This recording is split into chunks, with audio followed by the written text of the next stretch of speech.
Good morning. Tinawag ako ng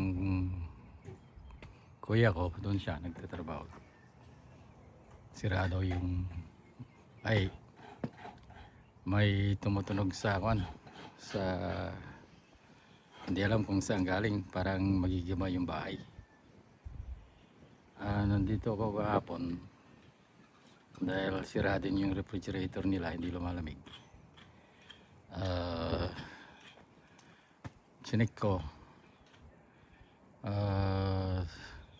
yung compressor niya maandar, pero ni-read ko yung amperage 0.2 lang. Dapat medyo mainit yung compressor pag gumagana. Tinabot ko mainit pitas bako ko yung main line. Hindi, mimisyurin natin ang gauge. Pero ko na kuman Ni-read ko yung compressor 0.2 amps lang. Dapat 2 amps. Kaya either sira yung compressor or kulang ng freon. Check ko kung may mga sign of leak. Wala naman, palagay ko compressor ang sira. Kaya sabihin ko, sinabi ko sa kanya, tawag na lang ng technician dahil kailangan mong license. Wala akong license para gagawa ng mga sira ulo yung nag-measure ng kwan mga freon yung gas. meter mali yung reading. Okay. Yung reason bakit nag-shake piping ata yung nag-play ko, kasi nung check ko yung refrigerator, narinig ko rin yung vibration ng ang lakas, halos parang nanginig yung buong bahay. Kaya naisip ko baka yung mataas ang water pressure, kaya yun ang checkin ko ngayon. May dala akong water pressure meter. Okay, tignan natin, punta tayo sa kanya, sa line, sa water. Saan ba yung kanila dito? Nasaan yung faucet mo?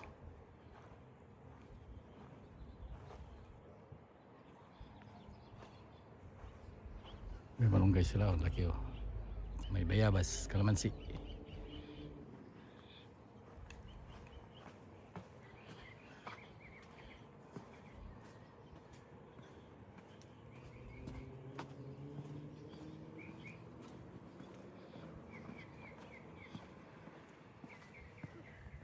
Ano yan? Anong kinukuha mo dyan? Hindi kinukuha ko lang. Ha? On off para yung pressure. Hindi mo, ang pressure hindi magbabago. Kahit na yan. Kahit I-off mo yan pagkatapos magpo-flow ulit yung kwan doon sa kwan. hindi magbabago ang pressure mo. Kung anong pressure mo, yan parati. Di ba magsa-shut off yung kwan? Unless na may opening, may leak. Magsa-shut off yung water line sa bahay. Kung isasara mo yun. yung main. Yung main, pagkatapos di magsa-shut off. Mimisyurin mo natin kung ilan ang pressure ng tubig. Naka-on, di ba? Naka-on yung kwan. Naka-on yung main line. Okay, tingnan natin. Saan yung kwan mo? Yung hose mo? Saan kakabit ko? Okay. Kailangan ilagay mo ito dyan.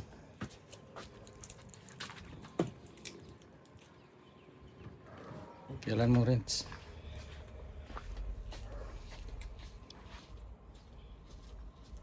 Palagay ko mataas ang pressure Ano pang cause ng pag-vibrate ng kwan? Piping. High pressure lang palagay ko.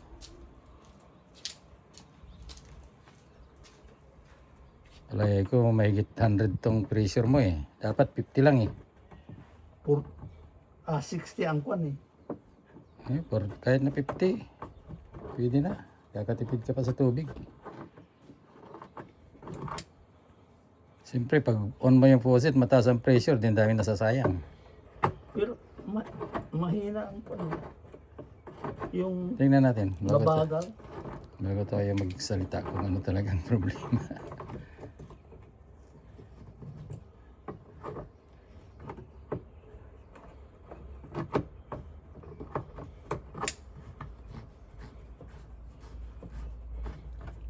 Ano talaga, ilalagay mo dyan, pressure.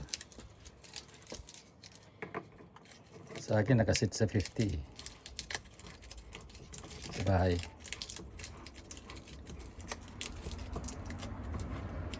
Dati, panay ang leak ng kuwang ko eh, kaya nasa... Mahigpit pa mahigpit oh.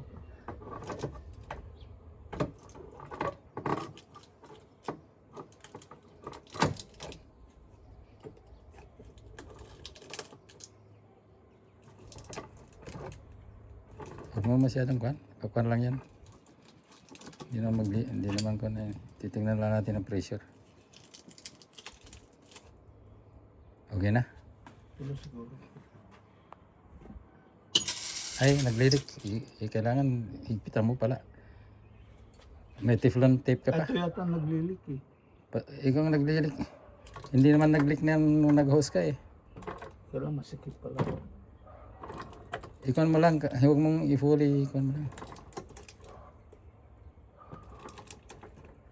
Ang ko naman ng... Oh. Okay na, okay na. Para makita mo yung Ayan, okay. Bag naglilik yung faucet mo.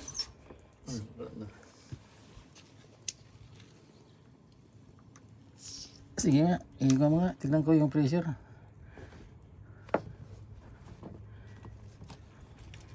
Yung pressure. Yun mo.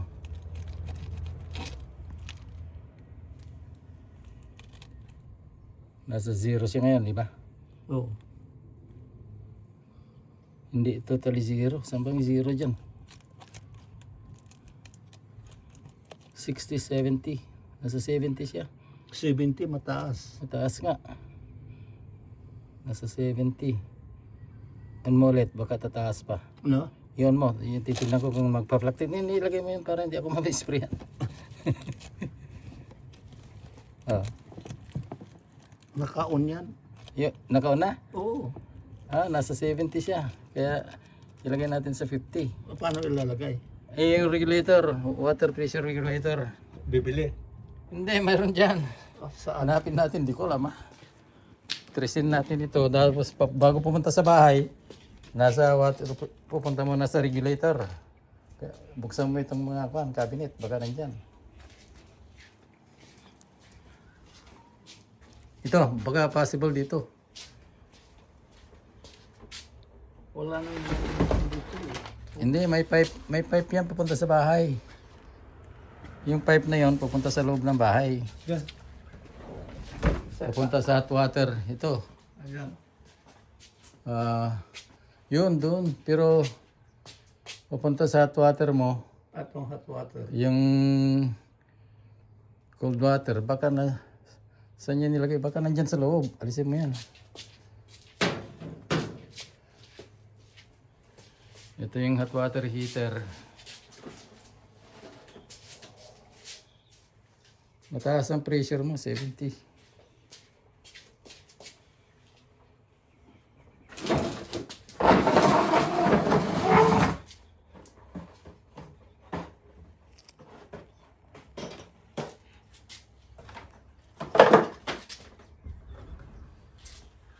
Hindi nila ilalagay sa loob ito eh. Hindi, pinapadaan nila yung pipe. Nasaan yung pipe? Sa loob, ang kwan pipe dito sa... Hindi pwedeng ilagay sa loob ng kanyon. Yung regulator kasi na-adjust yun eh. Nandyan yan.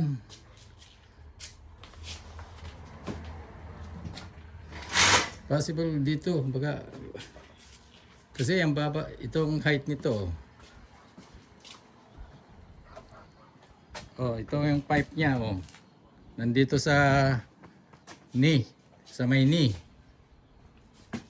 Kaya pumasok siya rito. Kasi lahat ng pipe nandito sa kwan eh. May mga pipe dito eh. Saan? Dito sa loob. Dito. Ah, baka dyan, tingnan natin, baka nandyan yung regulator. Nandito ba?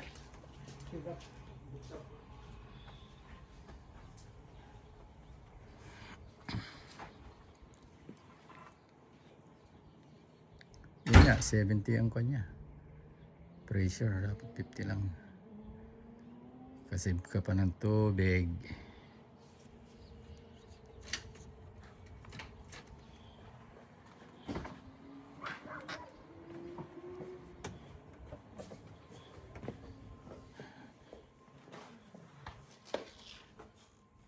Ay, ang daming damit. Closet. Palay ko dyan sa baba. Yung level ng knee. Sa waist. Below, between knee at saka waist. Height.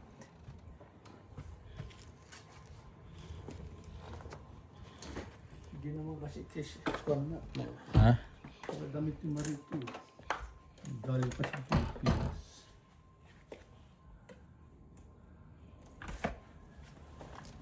Ay, baka dyan. Andyan yan somewhere. Sa loob. Tingnan natin dyan sa wall. Dito Yan sa kung wall yan oh. sa wall siya, sa side.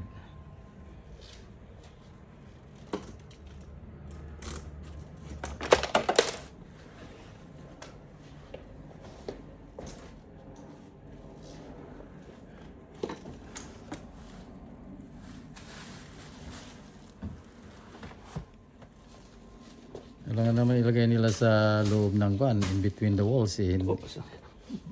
Possible nga eh. That's hindi dapat gawin yun. Pero kung ginawa nila, Kasi stupid yung nagkwan dito ng bahay. Yung tignan mo nga yung kwan dyan eh, walang kwan. Walang yung brace. wala akong nakikitang, hindi nga, tingnan mo nga, alisan mo yun dito sa dingding. Walang pipe. Meron sa loob yan. Saan? Yan yung kwan niya eh. Nandito yung doon, pumasok dito sa wall nilagay eh. Sa loob nga. Sa loob ng wall. Tika, tanggalan ko lang ito. Hindi niya, baka opening yan. Baka may opening dyan. Mabubuksan yan. Yan, buksan mo. Baka nandyan.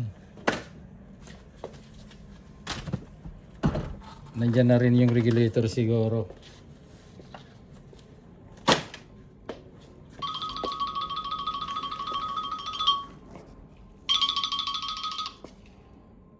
Hello? Napasa ba yung text ko? Bakit? Hindi. Yung pansit, pinapalagay ko sa likod. Binili ko sa Chowking. Busy kami. Busy kami. Kinitik namin yung kwan. What? Pressure Regulator. regulator. Pagkatapos kailangan natin ng bagong TV. Ha? Ano ba sabay-sabay? Dahil sa binasag na anak mo yung television natin, nagalit siya, tinapo niya yung Cellphone. cell remote doon sa TV na basag. Ay. Really? Panalo ko sana. May TV kami sa bahay. Kwan, sira na, paloy mo, anong tanong? Anong Hindi, effect? para lang ng mali yung ginagawa niya. Pinagalitan ko siya, umiyak siya. May TV sa bahay yung nasa backyard namin. Hindi ba? Okay. Pag ito, 55 inch sa akin, 65.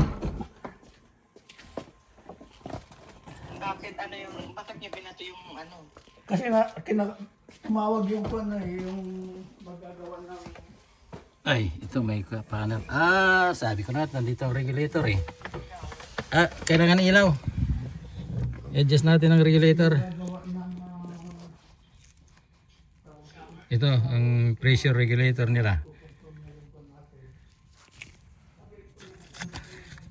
Ilusan ito. Ay, ilus. Tapos, i-counterclockwise ang turn nito. Para bababa. May spring loaded ito eh. Valve. Regulator valve. Spring loaded. Ito, kinokontrol niya yung spring tension. Pag ilosen mo, mag-open yung valve. Yung, para ma-regulate yung pressure. Telepono gamit mo. Ito ang pressure regulator mo. Kailangan kong Anong wrench. Yan. Ayan, kwan. Half inch ba yan? O? Okay. Oh, mas yung half inch or 7/16. 7/16 natin. Half inch ata.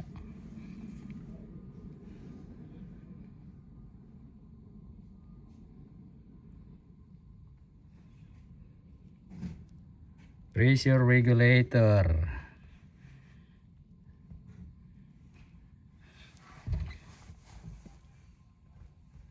Binato ang anak nila. Bito nanimigan yung TV nila. Nabasag.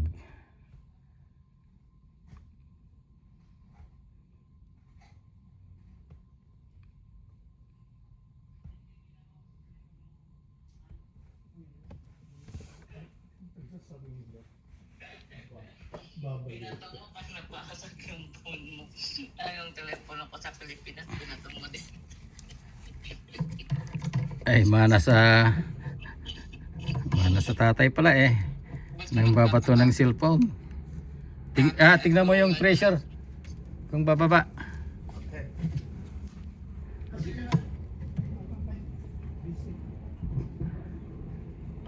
Okay.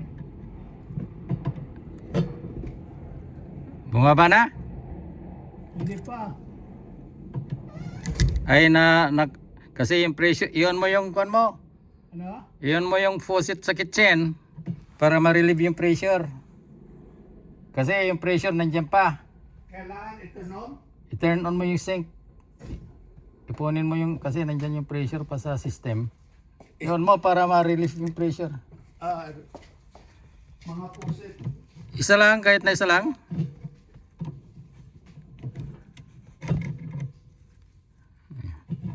Nakailang turn na ako. Bababa na dito.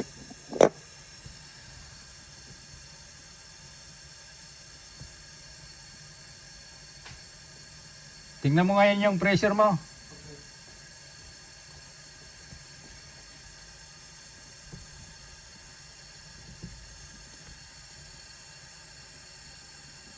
Bumababa. Ilan? Isara mo na yung tubig. Puti na yata eh. Isara mo yung tubig. Listan 40. No, yung tubig isara mo. Ato dito? Yeah, at saka yung sa sink.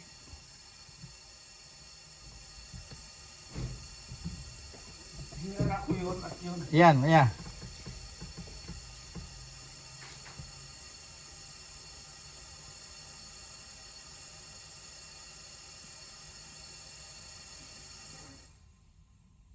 Checkin mo yung pressure. Ano? Checkin mo ngayon yung pressure.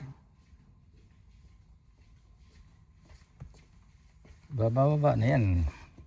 Siguro mga 60 ngayon.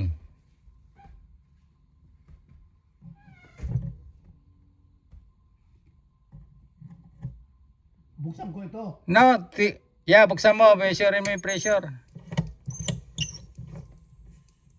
Nasa 40. Ay, masyadong mababa. Pero, okay lang yung pressure nyo sa kwan? Pwede naman yan.